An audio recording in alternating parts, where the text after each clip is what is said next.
ବଜାରରେ ଉପଲବ୍ଧ ହେଲା ପିକ୍ସେଲ୍ ୱାଚ୍ 4। ଭାରତରେ ଗୁଗଲ କମ୍ପାନୀ ସଦ୍ୟତମ ସ୍ମାର୍ଟ ୱାଚ୍ ପିକ୍ସେଲ୍ ୱାଚ୍ 4 ବଜାର ପ୍ରବେଶ ହୋଇଛି।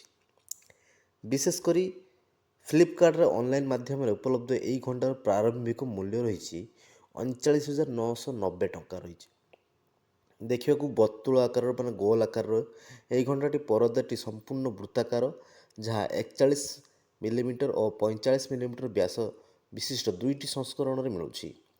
ଏଥିସହିତ ଇରିସ୍, ଲେମନ୍ ଗ୍ରାସ୍, ପୋର୍ସିଲେନ୍ ଓ ଅବସିଡିଆନ୍ ପରି 4ଟି ରଙ୍ଗରେ ଉପଲବ୍ଧ ଏହି ସ୍ମାର୍ଟ ୱାଚ୍ ଅନ୍ୟ ପ୍ରତିଦ୍ୱନ୍ଦ୍ୱୀଙ୍କ ତୁଳନାରେ 50% ଅଧିକ ଉଜ୍ଜ୍ୱଳତର ବୋଲି କମ୍ପାନୀ ଦାବି କରିଛି।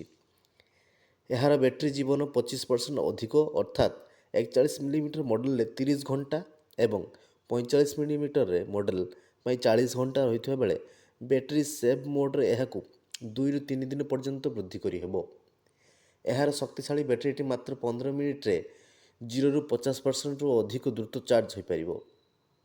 ଯେକୌଣସି ସ୍ମାର୍ଟ ୱାଚ୍ର ସ୍ୱାଭାବିକ କାର୍ଯ୍ୟଦକ୍ଷତା ସହିତ ଏହାର ଅନ୍ୟାନ୍ୟ ବୈଶିଷ୍ଟ୍ୟଗୁଡ଼ିକ ମଧ୍ୟରେ ଉନ୍ନତ ସ୍ୱାସ୍ଥ୍ୟ ଏବଂ ଫିଟନେସ୍ ନିରୀକ୍ଷଣ କ୍ଷମତା, ସ୍ମାର୍ଟର ନିଦ୍ରା ନିରୀକ୍ଷଣ 18% ଅଧିକ, ଉନ୍ନତ ଚର୍ମ ତାପମାତ୍ରା ସେନ୍ସିଂ, ସବୁଠାରୁ ସଠିକ୍ route tracking, real time bike status ଏବଂ ପିକଲବଲ୍ ଓ ବାସ୍କେଟବଲ୍ ଭଳି 50ରୁ ଅଧିକ ନୂତନ ବ୍ୟାୟାମ ବିକଳ୍ପ ଆଦି ଅନ୍ତର୍ଭୁକ୍ତ।